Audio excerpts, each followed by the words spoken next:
Sebelum pulang ke kampung halaman saat tahun baru Imlek, aku melepas sekawanan ikan piranha di kolam villa. Di ruang kerja aku memelihara seekor ular piton raksasa, dan sekumpulan laba-laba tidak berbisa. Lalu aku menunggu dengan tenang mantan pacarku datang mengetuk pintu.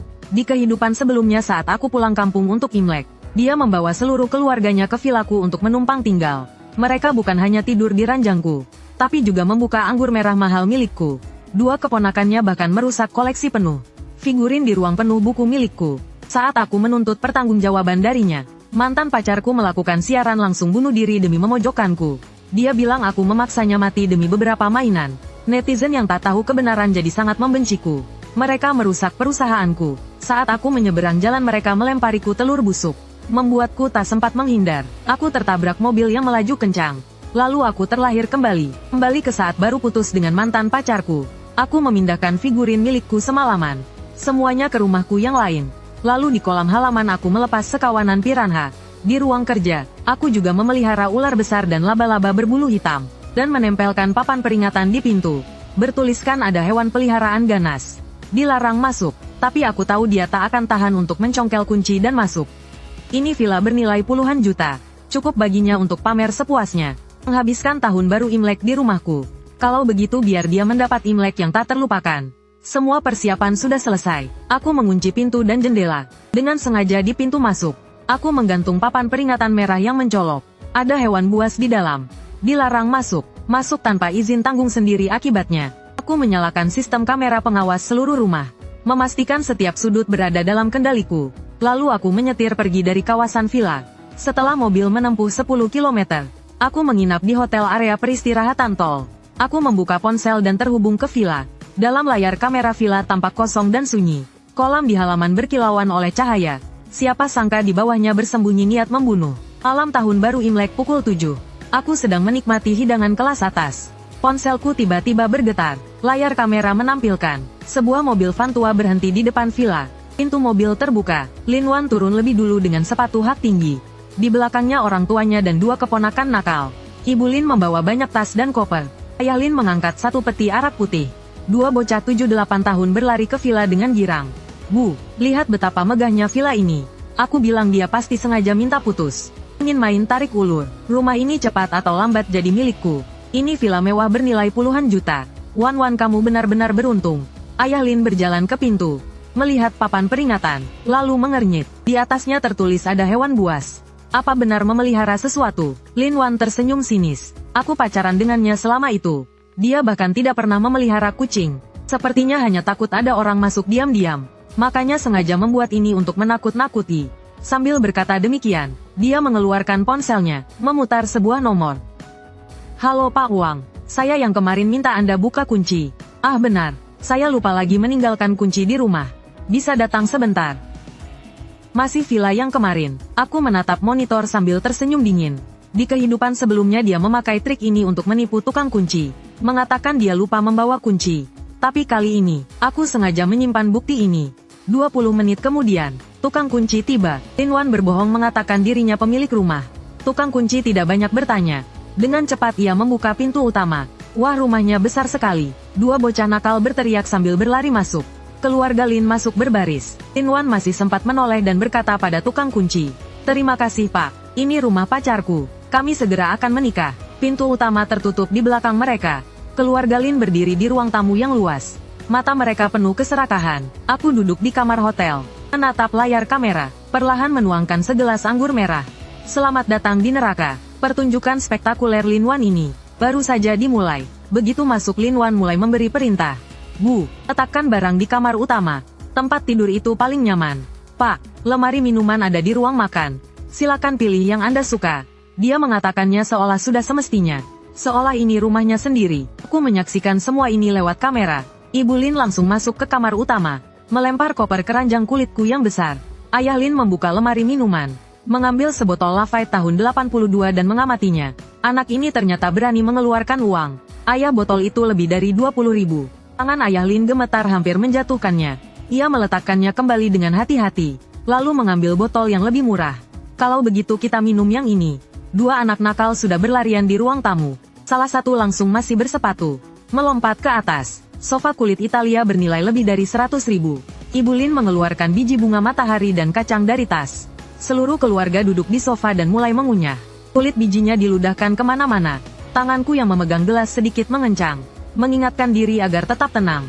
Pertunjukan bagus baru saja dimulai. Lin Wan makan sebentar, tiba-tiba teringat sesuatu, mengeluarkan ponsel dan memasang tongsis. Teman-teman aku mulai siaran. Wah, Wan hari ini di mana? Rumah ini sangat besar dan mewah. Lin Wan tersenyum bangga. Teman-teman, ini villa pacarku. Dia sudah sadar salah, terus memohon agar aku balikan. Bahkan memberikan kunci rumah ini kepadaku. Aku mencibir di kehidupan lalu dia juga menipu seperti ini. Menjadikanku cadangan yang mengemis padanya. Pacarmu sangat baik padamu. Ini pasti puluhan juta. Wan sungguh beruntung. Lin Wan menikmati pujian-pujian itu. Memegang ponsel berkeliling villa. Berdiri di lantai 1 villa. Aku tunjukkan dapur terbuka di sini. Bukankah sangat besar dan terang? Lalu dorong pintu kaca ini. Wah. Gym pribadi. Semua peralatan lengkap. Nenek, aku mau main ke halaman. Ibu Lin berkata dengan penuh sayang. Pergilah. Jangan lari terlalu jauh. Wah, lihat lampu kolam menyala semua. Sangat indah. Dua anak berlari ke jendela kaca besar. Melihat kolam raksasa di halaman. Kolam renangnya sangat besar. Di dalamnya ada ikan. Kolam itu memang sangat besar. Luasnya sekitar 50 meter persegi.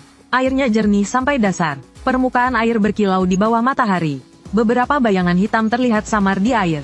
Nenek, aku mau berenang. Aku juga mau dan mau menangkap ikan. Ini kan musim dingin. Airnya pasti sangat dingin. Dingin tidak. Kolam itu pasti bersuhu tetap. Di rumah orang kaya, kolam renangnya selalu bersuhu tetap. Bisa berenang sepanjang tahun. Lin Wan mengarahkan kamera ke halaman. Teman-teman, lihat betapa luas halaman ini. Mulai nanti ini rumahku. Selamat datang berkunjung. Kakek, tolong bantu aku buka baju. Baik-baik, kakek bantu kamu. Tapi main air di pinggir saja. Jangan berenang terlalu jauh, paham? Aku duduk di kamar hotel. Menatap layar kamera. Perlahan meletakkan gelas anggur. Di kolam bayangan hitam itu bergerak makin cepat. Ikan piranha sudah 3 hari tidak diberi makan. Mereka kini kelaparan dan mengamuk. Ayah Lin menanggalkan baju anak besar hingga tinggal celana. Anak itu berlari girang ke tepi kolam. Lin Wan masih sedang siaran langsung. Sama sekali tidak memperhatikan keadaan di sini. Aku menatap layar. Sudut bibirku perlahan terangkat. Ayo biar kulihat keluarga kalian. Bisa berpesta pora di vilaku sampai kapan? Anak besar berdiri di tepi kolam. Ragu-ragu memasukkan kakinya ke air. 3, 2, 1. Tidak dingin, benar-benar hangat. Setelah itu dia melompat, tercebur ke dalam kolam dengan bunyi percikan. Air terciprat kemana-mana. Anak itu bercebur di air. Tertawa sangat gembira. Anak kecil di tepi darat memandang iri. Juga ingin turun ke air. Ayah Lin berdiri di tepi kolam sambil tertawa. Pelan-pelan, jangan tersedak. Menatap kamera. Di bawah air bayangan hitam mulai berkumpul. Piranha sangat peka terhadap bau darah dan getaran air. Amat sensitif. Setelah 3 hari tidak makan. Kini seperti binatang buas mencium daging. 5 detik, 4 detik, 3 detik, tiba-tiba, tawa anak besar berubah menjadi jeritan mengerikan. Dia meronta liar di dalam air. Kedua tangan menghantam permukaan air tanpa arah. Seluruh tubuhnya seperti ditarik sesuatu ke bawah. Permukaan air langsung berubah merah. Darah segar menyebar dengan cepat terlihat jelas. Tolong kakek, tolong aku. Wajah Ayah Lin langsung berubah.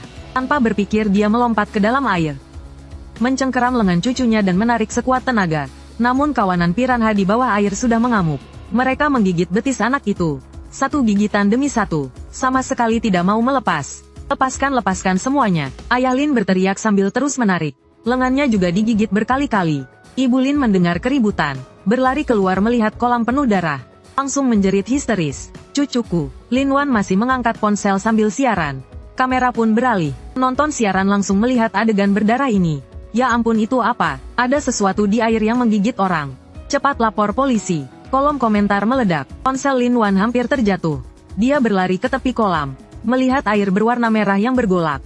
Seluruh tubuhnya terpaku kaget. Ayah Lin mengerahkan seluruh tenaganya. Akhirnya berhasil menarik cucunya ke darat. Kedua betis anak itu hancur berlumuran darah. Penuh bekas gigitan. Anak itu kesakitan hingga tak bisa bicara. Hanya tersisa isakan lemah. Cepat, ambil handuk untuk menghentikan darah. Bu Lin panik berlari masuk mencari handuk. Lin Wan berdiri terpaku di tempat. Wajahnya pucat pasi. Telepon polisi, cepat telepon polisi. Lin Wan tersadar tiba-tiba. Baru saja hendak mengambil ponsel. Tiba-tiba berhenti. Telepon polisi. Bagaimana mau bilang kalau dia membobol rumah orang? Dan memakai kolam renang orang lain tanpa izin? Tidak bisa lapor polisi. Apa? Cucu sudah seperti ini. Kalau lapor polisi kita tamat. Ini masuk rumah orang secara ilegal. Kita akan ditangkap. Ayah Lin gemetar karena marah. Namun melihat kondisi cucunya, hanya bisa membalut dulu dengan handuk. Siaran langsung Lin Wan masih berjalan. Dia tiba-tiba teringat sesuatu. Teman-teman kalian semua sudah melihatnya. Ini semua disengaja olehnya. Dia tahu aku akan datang. Sengaja memelihara monster ini di kolam. Dia memang ingin mencelakai kami. Manusia sampah. Semua orang memakiku. Lin Wan menangis semakin menjadi-jadi. Menimpakan semua kesalahan padaku. Aku duduk di kamar hotel.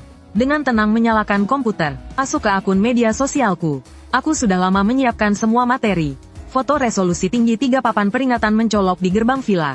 Rekaman kamera tukang kunci membobol pintu. Serta rekaman Lin Wan menyuruh keluarganya memindahkan koper masuk. Rekaman lengkap satu persatu kuunggah. Teks pendamping singkat. Peringatan lebih dulu. Masuk ilegal setelahnya siapa yang salah. Di dalam video, pada papan peringatan tertulis ada hewan peliharaan buas. Tulisan merah dilarang masuk di pintu terlihat sangat jelas.